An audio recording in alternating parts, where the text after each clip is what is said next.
sitting here with Rand Simberg, and Rand, what brings you to the conference? Whatever it is that brings me every time I come, I guess. It's just touching base with a lot of people in the business and seeing what's going on, and having a good time, actually. It's a very interesting meeting if you're interested in space. There's always a lot of good talks. How many of these NewSpace conferences have you been at? Attended? Geez, how many have there been? That minus 3, maybe, something like that. Okay. What has caught your eye this year? Caught your attention? This year, the conference seems to have gone mainstream. I guess it's almost a little concerning that Thursday was NASA Day. We've never had much NASA presence at this meeting, but it was wall-to-wall NASA, including a leadoff address from the Deputy Administrator, who has obviously been actually part of this community for a long time and is very sympathetic to it. So it's nice to have somebody in a position like that, at the highest levels of NASA. So I'd say that's what's different, and the turnout is big, and it's almost outgrowing facilities from what I understand. So they may have to do something different next year if this trend continues, and I hope it continues, because it's certainly a good one. So a lot of NASA participation for the first time. Yeah, even though it's actually been here at Ames for the last 2 years, I think this is the first time that people outside of Ames have taken it seriously.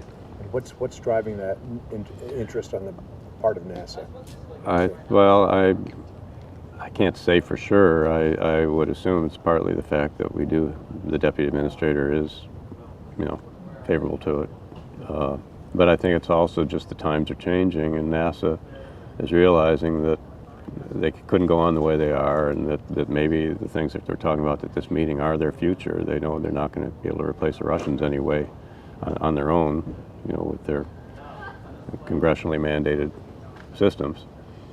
So they know that these new launch companies are the only hope of really keeping the space station going, without being completely reliant on the Russians for an indefinite period of time. So I think they're starting to take this more seriously, and so they're starting to, I don't know if court the community is the right word, but they want to at least understand what's going on. They want us interact and see what's happening out here and what is it that's different and why is it getting so much momentum, and why are they having so much slowing down, if you want to look at it that way. I mean, this is all speculation. I can't say. You'd have to ask somebody at NASA why NASA's more interested in this year, but empirically they are. This year, for the first time, one of the primes has shown up too, ATK. Yes, which is the most interesting one to show up at this meeting, I think.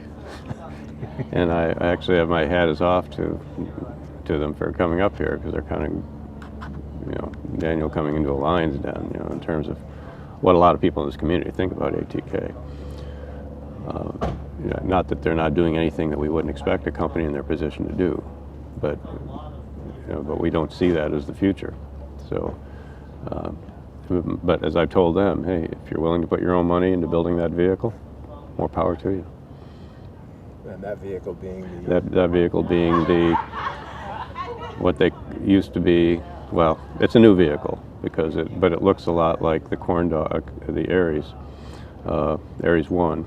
It's the same 5-segment ATK solid rocket booster on the bottom, but now instead of having that new upper stage that Boeing was working on under Ares, they're basically taking an Ariane 5 core and just gluing it to the top of it. You mentioned in passing the political climate at present as it pertains to space. What are your thoughts on where we are right now? Well, it's almost sort of a perfect storm. A lot of events have come together in the last couple of weeks, seemingly unrelated, but I think they're actually very strongly related. Last week we had the 42nd anniversary of the Apollo landing, and almost simultaneously, last wheel stop on the shuttle program, the day after it landed on July 21st. And all of a sudden everybody realized, even though we've known it's coming for we knew it was coming for 6 years when it was announced in '04, and they got a 1-year reprieve on it because of delays in the program. But the shuttle program's even finally over, and people are finally realizing, gee, it really, they've moved beyond denial, and anger, and some people are actually starting to move into acceptance. And I think, to get back to the previous discussion, that's probably why there's a lot of NASA here. I think that's sort of starting a recognition of that acceptance that things really are. The future's not going to be the past.